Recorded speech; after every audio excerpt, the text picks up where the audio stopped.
능소화 400년 전에 붙인 편지. 조두진 지음, 도서출판 예담.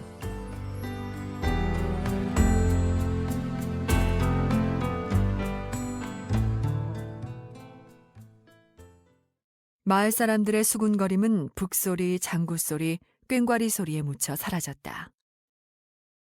요란한 북소리와 장구소리에 이어 팔목수라를 쫓을 무당이 마당으로 들어왔다. 팔도에서 모인 용하다는 무당들 중에서도 견줄 자가 없다는 산보살이었다. 연희의 아버지가 계룡산 천지암까지 사람을 보내 힘들게 모신 보살이었다. 무당은 신경질적이고 세상을 얕보는 듯한 눈빛을 쏘아내며 마당으로 성큼성큼 들어왔다. 울긋불긋한 옷을 겹겹이 껴입은 무당이 걸음을 옮길 때마다 찬바람이 일어났다. 산보살은 장군신의 동자신을 받았고 할머니와 외할머니의 조상신까지 받은 무당으로 반은 사람이고 반은 신이라고 했다. 그는 역신에게 모가지를 틀어잡혀 저승 문 앞까지 간 사람도 다시 끌고 왔을 정도로 무시무시한 보살이었다. 보살은 호전적인 눈으로 좌중을 둘러보았다. 산보살과 눈이 마주친 사람들은 저도 모르게 고개를 숙이거나 돌려서 눈을 피했다. 무서운 눈빛이었다. 무당은 느린 걸음으로 응태가 들어가 앉은 가마에 다가섰다. 얼굴이 백지장처럼 하얗게 변하고 눈에 초점을 잃은 응태가 겨우 고개를 들어 무당을 보았다. 무당의 빛나는 눈과 마주친 응태의 맥없는 눈이 금세 아래로 떨어졌다. 무서운 눈빛에 고개가 꺾인 것인지 더 이상 목을 들고 있을 힘도 없었던 것인지 알 수 없었다. 응태는 어깨에 멧돼지를 얹고 성큼성큼 고사트로 들어서던 예전의 기골장대한 사내가 아니었고 매처럼 빛나는 눈은 반쯤 썩은 고등어 눈 같았다. 큰 키는 예나 지금이나 그대로지만 살이 쏙 빠진 몸뚱이는 말라서 쪼그라든 물걸레처럼 찌그러져 원래의 장대한 기골을 가늠조차 할 수 없었다. 무당은 부채를 펴 얼굴을 가리고 앞으로 천천히 나섰다. 무섭고 괴기한 빛을 쏟아내는 두 눈만 부채 위에 얹혀 광채를 바라고 있었다. 그러나 그뿐이었다. 눈알을 뒤집고 흰자위를 드러낸 채 신을 청하던 무당은 어쩐 일인지 부들부들 떨 뿐 감히 집 밖으로 나서지 못했다. 12살 신내림을 받은 후부터 정성으로 모셔온 신을 불렀지만 답하지 않았던 것이다. 무당은 사람들 눈에 띄지 않게 고개를 갸우뚱했다. 12살 때부터 자신을 돌봐주는 신들이었다. 어디를 가나 떠나지 않고 자기 몸에 붙어서 시시콜콜한 일까지 간섭하고 챙겨주던 신들이었다. 그러나 오늘은 아무리 불러도 답하지 않았다. 정신을 모으고 신을 청하던 무당의 이마에 땀이 맺혔다. 장군신과 동자신, 할머니와 외할머니 신을 차례로 불렀지만 신들은 답하지 않았다. 무당은 문득 정신을 차렸다. 그러고 보니 집안 어디에서도 신들은 보이지 않았다. 자신이 가는 곳 어디에나 먼저 와 기다리던 신들이 감쪽같이 사라지고 없었다. 그럼에도 집안에서는 거역할 수 없는 무기가 느껴졌다. 지금껏 한 번도 접한 적이 없는 무섭고 강렬한 기운이었다. 무당은 다시 정신을 가다듬었다. 맑은 물을 다시 떠오게 하고 울긋불긋한 무명천을 꺼내 북북 찢고 그 천으로 응태가 들어가 앉은 가마를 여러 차례 때리고 훑었다. 그러나 신들은 답하지 않았다. 무엇인가 이상했다. 그렇다면 이 집안에 사는 신이라도 불러내야 할 형편이었다. 아쉬운 대로 집안에 죽치고 앉은 신들도 쓸모가 있었다. 무당은 다시 정신을 집중했다. 그리고 이번에는 자신과 함께 다니며 자신을 지켜주는 신이 아니라 이 집안에 죽치고 앉은 신을 불렀다. 그러나 부뚜막을 굳건히 지키는 조왕신도 집안의 여러 신을 통솔하며 집안의 평안과 부귀를 관장하는 성주신도, 울타리 안에 우철육님도, 울타리 밖에 좌철육님도, 곳간의 재성님도, 동자신도, 장군신도 답하지 않았다. 식은땀을 흘리던 무당이 정신을 모으고 집안을 둘러보았다. 사철 집안을 지키며 꼼짝도 않는 집안의 신들도, 어머니도 외할머니도 어떤 조상신도 보이지 않았다. 집구석에 흔해 빠진 개나 소, 고양이 신들조차 꽁무니를 감추고 없었다. 무당은 고개를 들어 고삿 밖을 살폈다. 낮이고 밤이고 여름이고 겨울이고 자신을 돌봐주던 신들은 집 밖으로 멀찌감치 달아나고 없었다. 마땅히 신들이 있어야 할 자리엔 음습하고 무서운 존재가 자리를 차지하고 있었다. 무당은 그것이 무엇인지 가늠조차 할 수 없었다. 이게 무슨 조화지? 거기에는 자신이 한 번도 만나거나 들은 적이 없는 무서운 신이 서 있었다. 검은 얼굴에 붉은 눈, 이마에 두껍고 날카로운 뿔이 달린 신이었다. 사자의 갈기처럼 무성한 수염에 끈적끈적한 침을 길게 늘어뜨리고 있었다. 사람도 짐승도 아니었고 도깨비도 아니었다. 눈이 4개나 달린 그 얼굴은 사람의 몸통만 했고 키는 9척이 넘어 보였다. 사람도 짐승도 도깨비도 아닌 신은 어디 니년 하는 짓이나 한번 보자는 듯 무당을 노려보았다. 신이 팔을 꼬고 돌아앉았을 때 무당은 기겁을 했다. 괴신의 얼굴은 앞과 뒤가 같았다. 4개의 눈과 1개의 코, 1개의 입이 얼굴 뒤에도 있었다. 팔목수라였다. 무당은 사지를 벌벌 떨 뿐 입을 열지도 발걸음을 떼지도 못했다. 어지간한 신이라면 워이 물러거라 이 망할 놈, 여가 어디라고 발을 붙이느냐고 흰소리라도 한번 질렀을 터였다. 그러나 입은 엄동설 안에 얼어붙은 듯 딱딱했다. 입을 열었다가는 얼음 깨지듯 입술이 깨지고 걸음을 뗐다가는 발이 떨어져 나갈 것 같았다. 무당은 다만 백지장이 된 얼굴로 벌벌 떨 뿐이었다. 사태가 심상치 않음을 알아챈 이효신이 얼른 무당 앞으로 나아가 돈 100냥을 더 얹고 두 손을 모아 빌었지만 무당은 벌벌 떨 뿐 움직이지 못했다. 용한 무당을 앞세워 팔목수라를 쫓고 시댁으로 들어가려던 연희의 기대는 물거품이 되고 말았다. 한쪽 어깨에 철퇴를 얹은 팔목수라가 기분 나쁜 얼굴로 웃었다. 무거운 침이 뚝뚝 떨어졌다. 사람의 세계밖에 볼 줄 모르는 사람들은 영문을 몰랐다. 장구와 꽹과리를 치는 패거리들이 멀찍이 앞서갔지만 무당은 집을 나서지 못했고 응태를 실은 가마는 움직이지 못했다. 북치고 장구치며 앞서 고사트로 나간 청년들이 재미없는 표정으로 하나둘 집으로 돌아왔다. 눈이 풀린 무당은 살려달라고 빌었다. 사람들은 얼굴이 하얗게 질린 무당이 무엇을 향해 그처럼 처절하게 비는지 알지 못했다. 무당은 엎드려 빌고 엎어져 빌고 낯짝을 땅바닥에 쳐박고 빌었다. 무당은 빌기를 거듭한 끝에 기어서 집 밖으로 도망쳤다.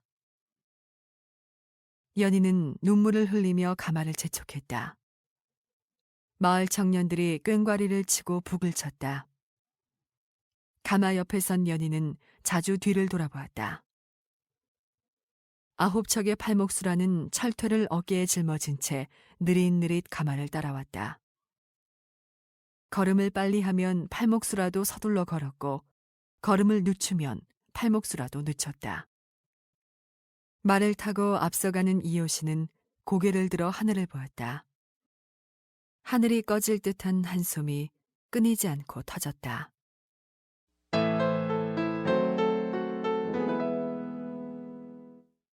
해가 바뀌고 봄바람과 함께 꽃이 피고 졌지만 응태는 일어나지 못했다.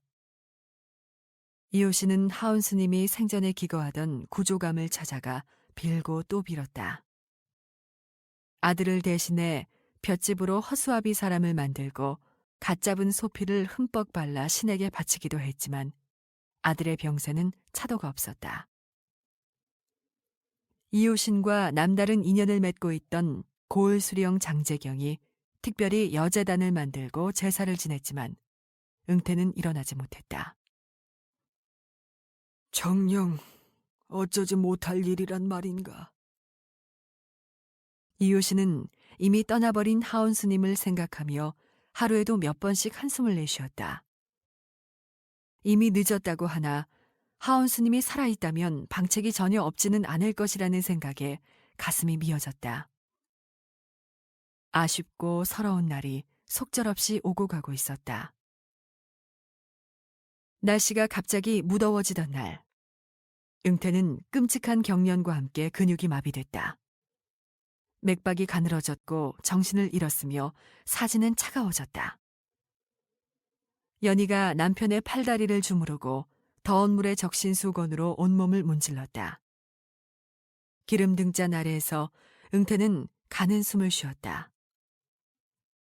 응태는 연희의 손을 오래 잡고 있었다. 잠이 든 듯했지만 응태는 마지막 힘을 모으고 있었다. 연희는 응태의 얼굴에서 절망을 보았다. 봄 개울물처럼 쾌활하고 여름나무처럼 굳센 사람이었다. 그 얼굴에는 봄과 여름이 가고 나뭇잎 구르는 가을도 떠나고 없었다. 꽃 피고 세울던 남편의 얼굴은 겨울들처럼 텅 비어 있었다. 응태는 죽음이 두렵지 않았다. 그가 두려워한 것은 아내와 자식을 두고 떠나야 한다는 사실이었다. 연희가 귀를 응태의 푸르죽죽한 입가에 가져갔다. 응태는 마지막 힘을 모았다. 당신에게 많이 미안하오. 너무 미안하오. 가쁜 숨을 몰아쉰 응태가 아들 원희를 찾았다. 원이야, 어머니 말씀을 잘 들어야 한다. 넌 이제 네 어머니의 하나뿐인 위안이다. 네가 어머니를 잘 모셔야 한다. 내가 이제 너를 믿고 먼 길을 가려 한다. 아비가 많이 미안하구나. 내가 너를 안아 무덤을 태우려 했건만. 원이야, 내게 남은 날이 없구나. 너와 함께 말을 타고 사냥을 나가려 했건만. 미안하구나. 응태는 초점 없는 눈으로 아버지를 바라보았다. 이효신은 침통한 얼굴로 아들의 눈을 받았다. 아버지, 제가 이 죄를 어찌 씻겠사옵니까? 제가 이 죄를 어찌 하겠사옵니까? 한 손에 연희의 손을 잡고 또 한 손에 원희의 손을 잡은 응태의 고통스러운 숨이 일순간 멎었다. 응태의 숨이 멎자 연희의 울음이 터졌다. 6살 원희는 제 어미와 더불어 영문을 모른 채 울었다. 연희의 통곡 소리에 사람들이 놀라 달려왔다. 응태의 형 몽태와 식구들이 달려왔을 때 응태는 떠나고 없었다. 연희가 울었고 몽태가 울었다. 이효신은 고개를 돌리고 눈을 하늘로 쳐들었다. 음력 5월의 무더운 밤이었다. 하루살이들이 어지럽게 날고 있었다. 일가 친척들이 멀고 가까운 곳에서 오고 갔다. 응태와 더불어 사냥을 즐기던 벗들도 오고 갔다. 연희의 친정인 흥구에서 사귄 이들도 먼 길을 마다 않고 빈소를 찾아주었다. 연희는 소리내어 울지 않았다. 벌개진 눈과 얼굴로 그녀는 소리내지 않고 병풍 너머 남편의 관을 지켰다. 남편 잃은 슬픔을 어디에 비길까? 부모 잃은 슬픔을 천붕지교의 슬픔이라고 하였던가? 어린 자식을 두고 남편을 보낸 슬픔이 거기에 미치지 못할까? 그러나 연희는 눈물을 보이지 않았다. 지친 가족들이 모두 잠이 들고 난 후에야 낮은 소리로 울었다. 남편이 떠나고 5째 날, 한밤중에 연희는 먹을 갈았다. 그리고 한지 한 장을 꺼내 눈물의 편지를 썼다.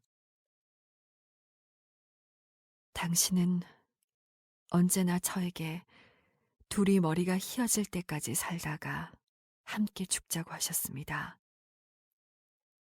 그런데 어찌 저를 두고 당신 먼저 가십니까? 저와 어린아이는 이제 누구 말을 듣고 누구를 의지하며 살라고 먼저 가십니까? 당신, 저에게 어떻게 마음을 가져오셨나요? 전 당신에게 어떻게 마음을 가져왔나요? 함께 누우면 언제나 저는 당신에게 말하곤 했지요. 여보, 다른 사람들도 우리처럼 서로 어여삐 여기고 사랑할까요? 남들도 정말 우리 같을까요? 당신은 우리가 나눈 이야기를 잊으셨나요? 그런 일을 잊지 않으셨다면 어찌 저를 버리고 그렇게 가시는가요? 당신을 잃어버리고 아무리 해도 저는 살아갈 수가 없습니다. 빨리 당신 곁으로 가고 싶습니다. 어서 저를 데려가 주세요. 당신을 향한 마음을 이승에서는 잊을 수가 없어요. 이 서러운 마음을 어찌할까요? 이제 제 마음을 어디에 두고 살아야 할까요? 어린 자식을 데리고 당신을 그리워하며 살아갈 나를 생각하니 아득하기만 합니다. 이내 편지 보시고 제 꿈에 와서 자세히 설명해 주세요. 어째서 그토록 서둘러 가셨는지요? 어디로 가고 계시는지요? 언제 우리는 다시 만날 수 있는지요? 우리는 헤어지지 않을 것이라고 하셨지요. 어떤 운명도 우리를 갈라놓을 수 없을 것이라고 하셨지요. 우리 함께 죽어 몸이 썩더라도 우리는 헤어지지 않을 것이라고 하셨지요. 저는 그 말씀을 잊지 않았습니다. 이렇게 편지를 써서 넣어드립니다. 당신, 제 꿈에 오셔서 우리 약속을 잊지 않았다고 말씀해 주세요. 어디에 계신지, 우리가 언제 다시 만날지 자세히 말씀해 주세요. 당신 뱃속에 자식 낳으면 보고 말할 것이 있다고 하셨지요? 그렇게 가시니 뱃속에 자식을 낳으면 누구를 아버지라 하라는 것인지요? 아무리 한들 제 마음 같겠습니까? 이런 슬픈 일이 하늘 아래 또 있겠습니까? 남편에게 하고픈 말은 끝이 없었지만 좁은 종이는 더 이상 쓸 자리가 없었다. 연희는 종이를 옆으로 돌려 여백을 채워나갔다. 한껏 불러오른 배 안에서 아기가 발길질을 했다. 아기의 발길질에 서러움이 북받쳤다. 당신은 한갓 그곳에 가 계실 뿐이지만 아무리 한들 제 마음같이 서럽겠습니까? 한도 없고 끝도 없어 다 못 쓰고 대강만 적습니다. 이 편지를 자세히 보시고 제 꿈에 와서 당신 모습 자세히 보여주시고 또 말씀해 주세요. 저는 꿈에서는 당신을 볼 수 있다고 믿습니다. 아무도 몰래 오셔서 보여주세요.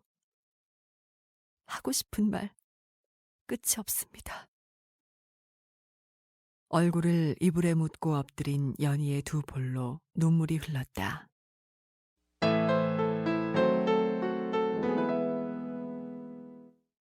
진작 기별을 받은 상여꾼들은 아침 일찍 집으로 왔다. 부엌 어멈이 상여꾼들의 밥을 수북하게 눌러담아 아침상을 내왔다. 일꾼들은 아침을 먹는 둥 마는 둥 마지막 손질로 분주했다. 상여는 오색천을 띠 모양으로 잘라 몸체를 감싸고 쇠붙이 장식을 매달았다. 내 귀에는 방울을 달아 상여가 움직일 때마다 저절로 울리게 하였고 지붕에는 눈부신 그림을 그려넣었다. 마주선 황룡과 청룡이 상여의 양장 지붕 위에 얹혀 있었다. 파랑과 빨강, 황금색 천으로 양장 지붕을 얹은 상여는 눈부신 꽃을 머리에 얹고 있었다. 네 마리 용이 상여 가운데 연봉을 중심으로 열십자 모양으로 사방 귀를 틀어막고 있었다. 상여의 용마루에는 꼭두각시가 먼 데를 바라보며 갈 길이 멀다. 어서 떠나자 하고 재촉했다. 상여는 온통 꽃으로 둘러싸였다. 망자는 살아서 꽃길을 걷지 못했지만 마지막 길은 눈부신 꽃밭이었다. 때르릉. 문득 울려 퍼지는 요리형 소리에 분주하게 움직이던 사람들이 걸음을 멈췄고 쉴 새 없이 짓거리던 입을 닫았다. 선소리꾼은 둘러선 사람들을 지그시 둘러본 다음 배에 잔뜩 힘을 주었다가 소리를 풀어냈다. 에헤야 이 행차를, 에헤야 넘자 넘어. 이제 가면 언제 나오나, 에헤야 넘자 넘어.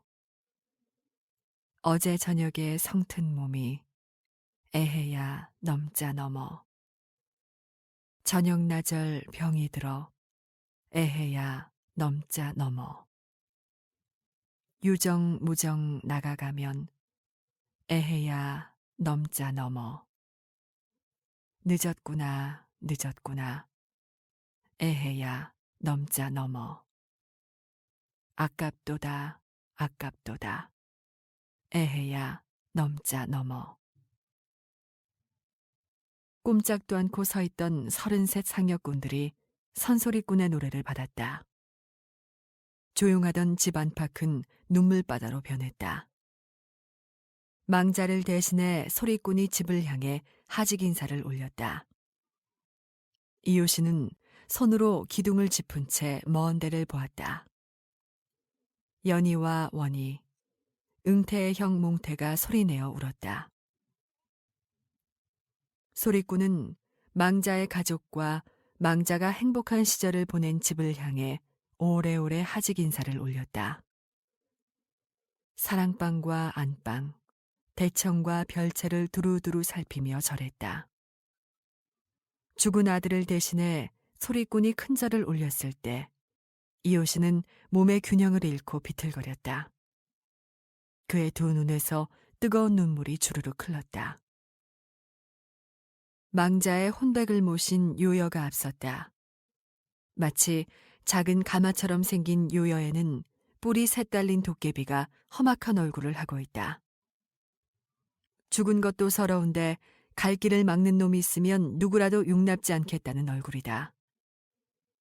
상여는 선소리꾼의 선도로 마당을 세 바퀴 돈 다음 대문을 나섰다. 30명이 넘는 만장행렬은 노랑과 빨강, 파랑과 흰 깃발을 들었다. 깃발에는 망자를 애도하는 글이 바람에 날렸다. 근조, 찰성 20 17세 손 응태. 상여꾼들이 하늘과 땅을 향해 응태의 떠남을 고했다. 툭툭 울음이 터진 연희가 허물어질 듯한 걸음으로 만장행렬을 따랐다. 소리 없는 눈물만 주르륵 흘렀다. 철 모르는 아들 원희가 제 어미의 옷자락을 잡고 따르며 울었다. 여기저기서 훌쩍이던 목소리는 이내 울음으로 변했다. 대소가의 늙은이와 젊은이가 울었고 여자와 남자가 울었다.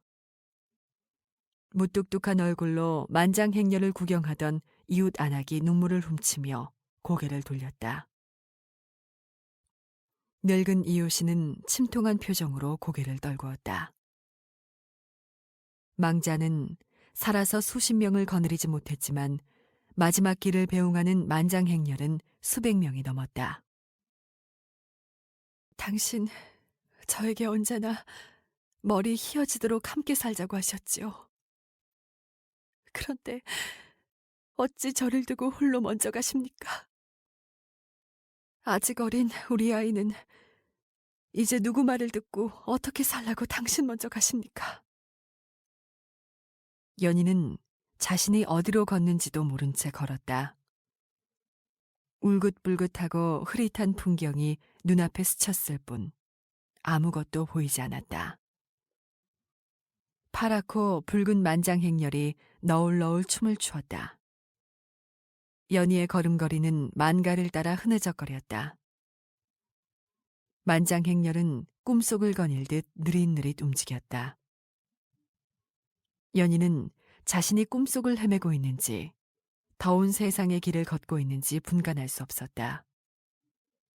연희는 눈물 철철 흘리며 걸었고 발목수라는 잔인한 웃음을 흘렸다. 함께 누우면 언제나 전 당신에게 말하곤 했지요. 여보, 다른 사람들도 우리처럼 서로 어여삐 여기고 사랑할까요? 남들도 정말 우리 같을까요? 당신은 우리가 나눈 이야기를 잊으셨나요? 그런 일을 잊지 않으셨다면 어찌 저를 버리고 그렇게 가시는가요? 동구 밖에서 멈춘 상여는 다시 망자가 나고 자란 동네를 향해 망자의 떠남을 고했다. 간다, 간다. 나는 간다. 북망고개로 나는 간다. 서른서이 상둣구나. 발맞춰 나아가세. 여흐 여흐 여흐 여흐. 가다 힘들면 쉬어가세. 명사심리 해당화야. 꽃이 진다고 서러 마라. 명년 춘삼월 돌아오면 너는 다시 필연마는. 우리 인생은 한 번 가면 다시 올 줄을 모르더라. 가지 마오, 가지를 마오. 불쌍한 영감아, 가지를 마소. 상여는 뒤로 밀리는 듯 흐느적거리며 앞으로 나아갔다. 출렁대는 강물처럼 춤추며 나아가는 상여에서 소리가 앞뒤로 퍼져나갔다. 삼백끈을 붙잡고 지팡이를 진 남자와 여자들이 고글했다. 상여 위에 올라선 상두아비가 깊고 먼 목소리로 응태의 이별을 하늘과 땅에 거듭거듭 고했다. 노래는 능선을 넘고 강과 숲을 건너 너울너울 퍼져나갔다. 만가의 서글픈 곡조는 산 넘고 강 건너 10리 20리 밖으로 흩어졌다. 망자의 출발과 도착을 땅과 하늘이 굽어 살펴달라는 말이었다. 울긋불긋한 상여는 먼 데서도 잘 보였다.